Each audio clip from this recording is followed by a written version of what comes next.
UK में work visa का cost काफी कम हुआ करता था। कुछ साल पहले जब मैं आई थी, मैं स्किल्ड वर्कर वीजा में आई थी और मेरा ना बहुत कम वर्क वीजा का खर्चा हुआ था। लेकिन अभी 2024 में यूके में इतने चेंजेस हुए, वीजा फीस बढ़ा, आईएचएस फीस बढ़ा, जिसके कारण से अभी वर्क वीजा का कॉस्ट बहुत बढ़ गया है। तो आज की वीडियो में मैं डिटेल में बताऊंगी कि अगर आप 2024 या 2025 में यूके आने का सोच रहे हो तो आपके वर्क वीजा का टोटल खर्चा कितना पड़ेगा, 3 साल के केस में या 5 साल के केस में। स्पाउस को लेके आ रहे हो उस केस में कितना पड़ेगा, या चाइल्ड को लेके आ रहे हो उस केस में कितना पड़ेगा। तो देखो, मैं जो वर्क वीजा का कॉस्ट आपको बता रही हूँ ना, ये एजेंट के थ्रू जाने का कॉस्ट नहीं है। एजेंट के थ्रू जाओगे ना तो वो 30, 40, 50 लाख भी मांग लेंगे।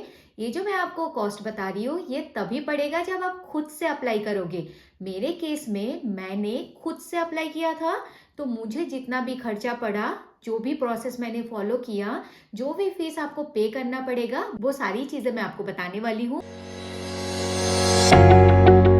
एवरीवन, मेरा नाम है मौसमी, मैं यूके में रहती हूँ। मैं यूके में वर्क वीजा में काम कर रही हूँ और मैंने अपने वर्क वीजा का प्रोसेस खुद से ही किया था। मेरे वर्क वीजा का नाम है स्किल्ड वर्कर वीजा।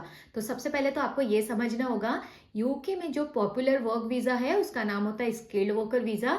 तो जब आप यूके में जॉब लगाओगे ना, तो कोई भी एम्प्लॉयर आपको जब सर्टिफिकेट ऑफ स्पॉन्सरशिप प्रोवाइड करते हैं, उसके बाद वीजा के लिए जो आप अप्लाई करते हो, उसी वीजा का नाम होता है स्किल्ड वर्कर वीजा। इसके अलावा काफी सारे और भी वीजा होते हैं, बट वो यूके का वर्क वीजा नहीं है। आई मीन जैसे आईसीटी वीजा, वो होता है इंट्रा कंपनी ट्रांसफर वीजा। जैसे इंडिया की कंपनी अगर यहाँ पे भी है तो आपकी कंपनी विद इन कंपनी जो ट्रांसफर होगी वो आईसीटी वीजा। तो ये video specific to skilled worker visa होने वाली है। आपने टायर 2 वीजा का नाम सुना होगा, यूके वर्क वीजा का नाम सुना होगा, स्किल्ड वर्कर वीजा, तीनों वीजा सेम ही है। तो इस वीडियो में मैं सारे फीस बताने वाली हूँ जो आपको पे करना पड़ता है वीजा के टाइम। तो सबसे पहले कि आपको ना वीजा तब अप्लाई करना है जब आपके पास ऑलरेडी एक जॉब हो। इस वीडियो में यूके में जॉब कैसे लगाना है उसका प्रोसेस नहीं बताऊंगी, वो वीडियो मैंने ऑलरेडी बना रखा है। अगर आपने नहीं देखा है तो प्लीज आई बटन से या फिर डिस्क्रिप्शन में मैं लिंक अटैच कर दूंगी, वहां से आप देख सकते हो। तो सबसे पहले मैं क्विकली थोड़े से स्टेप बता देती हूँ कि सबसे पहले स्टेप होता है यूके में जॉब अप्लाई करना। जैसे ही आपका कोई भी यूके का कंपनी में जॉब लग जाता है, वो कंपनी आपको सर्टिफिकेट ऑफ स्पॉन्सरशिप प्रोवाइड करती है और उसी सीओएस के थ्रू आप वीजा के लिए अप्लाई करते हो। सीओएस का कोई भी फीस पे नहीं करना पड़ता है। आपका एम्प्लॉयर आपके साइड से सीओएस के लिए पैसे पे करते हैं यूके गवर्नमेंट को, वो आपको पे नहीं करना होता है। आपका फीस पे करना तब से स्टार्ट होता है जब आप वीजा के लिए अप्लाई करते हो। वीजा के लिए मैंने खुद से अप्लाई किया था। ये सारे फीस खुद से अप्लाई करने वालों के लिए है, एजेंट के लिए नहीं है। एजेंट वाला सीन मुझे नहीं पता, वो राउट मुझे नहीं पता, 20-25 लाख कैसे लेते हैं, क्यों लेते हैं, वो मुझे नहीं पता। तो सबसे पहले आपको पे करना पड़ता है वीजा एप्लीकेशन फी। तो वीजा एप्लीकेशन फी डिपेंड करता है कि आपका जो जॉब है वो आईसीएल लिस्ट में है कि नॉर्मल लिस्ट में है। यूके का एक शॉर्टेज ऑक्यूपेशन लिस्ट था, मतलब यूके में वो सारे जॉब्स की डिमांड हाई है और यहाँ पे शॉर्टेज है, तो उस केस में आपका वीजा एप्लीकेशन फी थोड़ा कम होगा। और अगर आपका जॉब उस लिस्ट में नहीं है, उस केस में आपको थोड़ा ज्यादा पे करना पड़ता है। तो ये सारे जॉब्स है जो लिस्ट में है, उस केस में आपको पे करना होगा 551 पाउंड अगर ये वीजा 3 साल के लिए अप्लाई कर रहे हो, और 1084 पाउंड अगर ये वीजा आप 3 साल से ज्यादा के लिए अप्लाई कर रहे हो। और अगर आपका जॉब आईसीएल के लिस्ट में नहीं है, उस केस में अगर 3 साल के लिए अप्लाई कर रहे हो तो आपको पे करना पड़ेगा 719 पर person, and more than 3 years है तो 1420 पाउंड्स पर पर्सन। अब एक बार जब आप वीजा एप्लीकेशन फी पे करोगे तो उसके बाद सेकेंड आपको पे करना होता है आईएचएस फी, इमिग्रेशन हेल्थ सरचार्ज, यूके के हेल्थ इंश्योरेंस के लिए। ये सबके लिए सेम है, चाहे आपका जॉब आईसीएल लिस्ट में हो या ना हो, दोनों ही केस में आपको पे करना है 1035 पाउंड्स पर ईयर। तो अगर 3 इयर्स के लिए होगा तो मल्टीप्लाई इंटू 3, और 5 इयर्स के लिए होगा तो मल्टीप्लाई इंटू 5। तो ये 1 पर्सन के लिए मैं आपको बता रही हूँ। उसके बाद थर्ड आपको पे करना होगा बैंक स्टेटमेंट का कुछ अमाउंट। ये क्या है कि किसी को आपको पे नहीं करना है, ये बस आपके बैंक स्टेटमेंट में शो करना है कि आपके पास इनफ फंड है जो आके यूके में 1 मंथ सर्वाइव कर सको। तो ये फंड का अमाउंट होता है 1270 पाउंड्स। तो ये फंड हर किसी को शो नहीं करना है। अगर आपका एम्प्लॉयर आपको एक सर्टिफिकेट प्रोवाइड करता है जिसमें ये लिखा है कि वो आपको स्पॉन्सर कर रहे हैं, मेंटेनेंस सपोर्ट दे रहे हैं, उस केस में आपको ये बैंक शो करने की नीड नहीं है इस बैंक का इतना अमाउंट। मेरे केस में उन्होंने बोला था कि वो मुझे मेंटेनेंस सपोर्ट देंगे।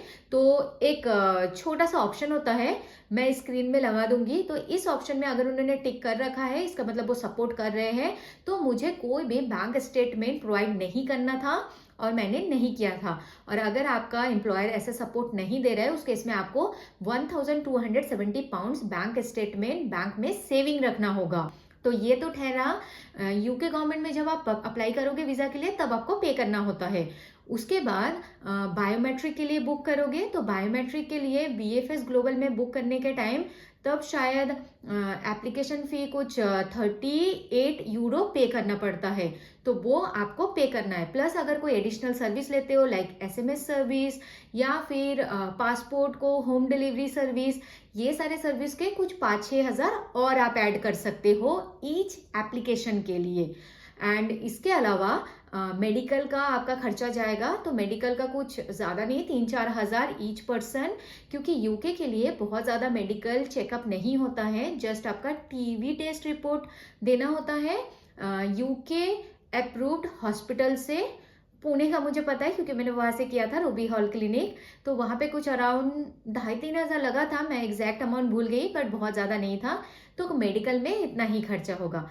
अगर टोटल की बात करें तो आपके 3 इयर्स वीज़ा का कॉस्ट होगा अराउंड 5,50,000 आईसीएल के केस में एंड 5,70,000 नॉन आईसीएल के केस में।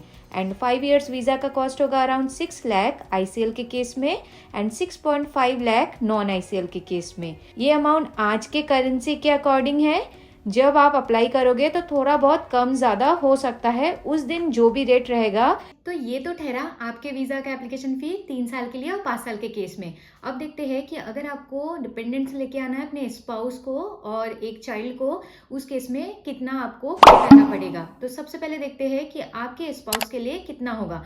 तो उनको भी एप्लीकेशन फ़ी देना होगा प्लस आईएचएस फ़ी देना होगा। तो अगर आपका 3 साल का वीज़ा है तो उनके लिए भी 3 इयर्स का वीज़ा अप्लाई करोगे। वीज़ा का एप्लीकेशन फ़ी जो है वो आपके लिए, डिपेंडेंट के लिए या चाइल्ड जिसके लिए भी अप्लाई करो, 1 टाइम पे करना पड़ता है।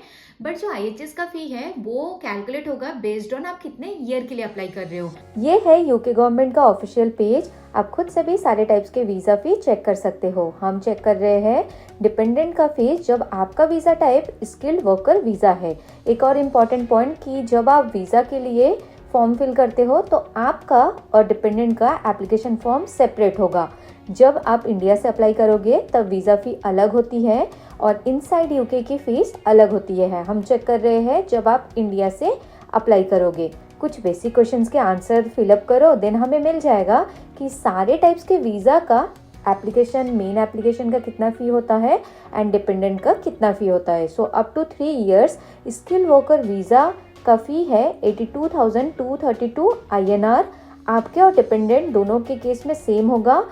अगर आपका job UK general job list में है, जिसके बारे में मैं अभी थोड़ी देर पहले ही बताई हूँ, एंड 63,018 INR आपके और स्पाउस के लिए है जब आपका ऑक्यूपेशन ISL लिस्ट में है। नेक्स्ट है IHS फी।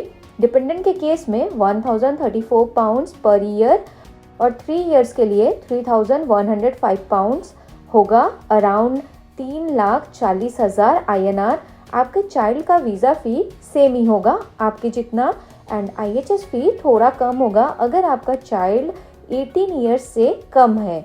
776 पाउंड्स पर ईयर मीन्स 3 साल के लिए 2,328 पाउंड्स एंड ये होता है अराउंड 2,55,000 INR। देन उसके बाद बैंक स्टेटमेंट भी प्रोवाइड करना पड़ेगा। तो बैंक स्टेटमेंट के केस में जैसे मैंने बताया आपके केस में 1,270 पाउंड शो करना है, वैसे ही स्पाउस के केस में 285 पाउंड्स शो करना है। और आपका अगर एक चाइल्ड है तो 315 पाउंड, और उसके बाद से अगर 2-3 बच्चे हैं तो उस केस में 200 पाउंड्स ईच चाइल्ड के लिए आपको ये शो करना है, तो इतने अमाउंट आपके अकाउंट में आपको शो करना पड़ेगा। अब देखते हैं 3 इयर्स के केस में डिपेंडेंट और चाइल्ड का टोटल कॉस्ट कितना पड़ेगा। सो डिपेंडेंट वीजा का कॉस्ट होगा अराउंड 4.5 लाख और एक चाइल्ड है तो उसका कॉस्ट होगा 3,80,000 के आसपास। अब एक बहुत अच्छी न्यूज, जो जितने भी अमाउंट आपके खर्च होते हैं ना वो सारा रिफंडेबल होता है। तो जब आप यूके में इंटरव्यू दोगे, HR सेशन जब होगा, तब आप पूछ लीजिएगा कि मेरे रिलोकेशन के लिए क्या क्या पॉलिसीज है आपके कंपनी में। तो काफ़ी सारी कंपनी जो स्पॉन्सरशिप प्रोवाइड करती है वो ये सारे अमाउंट को रिफंड भी कर देती है। मेरे केस में मेरे सारे अमाउंट रिफंड हो गया था। लेकिन एक चीज़ और मैं आपको बता दूं कि डिपेंडेंट लेके आ रहे हो तो वो अमाउंट आपका रिफंड नहीं होगा। आपका अमाउंट बस आपके केस में रिफंड होगा। आपका कंप्लीट जितना खर्चा होता है, इवन यहाँ आके शुरू में कुछ दिन रहने के लिए भी खर्चा जितना होता है वो रिफंडेबल होता है, बट स्पाउस और चाइल्ड का रिफंड नहीं होता है। तो यूके वीजा का एवरेज टाइम है 3 हफ्ता। तो 3 हफ्ते में आपको आपका वीजा मिल जाना चाहिए। कई बार बहुत सारे केसेस में लेट हो जाता है, जैसे कि अभी वीजा काफी लेट से मिल रहा है सबको, बट जब मैं आई थी मेरे को तो शायद 10 डेज में ही मेरे को मेरा वीजा मिल गया था। तो प्रोसेस काफी फास्ट है, स्मूथ है और सारी चीजें आप खुद से भी कर सकते हो। तो एट लास्ट मैं यही बोलना चाहूंगी कि एजेंट की हेल्प मत लो, सारी चीजें खुद से ही करो। कम पैसे में आ सकते हो। भले अभी थोड़ा बढ़ गया है सारी चीजों का फीस, फिर भी बहुत कम है। अगर तुम कंपेयर करो एजेंट की हेल्प लोगे तो वो तो आपको लूट ही डालेंगे। खुद से अप्लाई करोगे तो इतने मिनिमल फीस में आप यूके में वर्क वीजा में आ सकते हो। वीडियो अच्छा लगे तो प्लीज एक लाइक कर देना, और किसी भी और टॉपिक में तो आपको वीडियो चाहिए तो आप कमेंट सेक्शन में मेंशन कर सकते हो। मैं मिलती हूँ नेक्स्ट वीडियो में, तब तक के लिए bye bye and take care.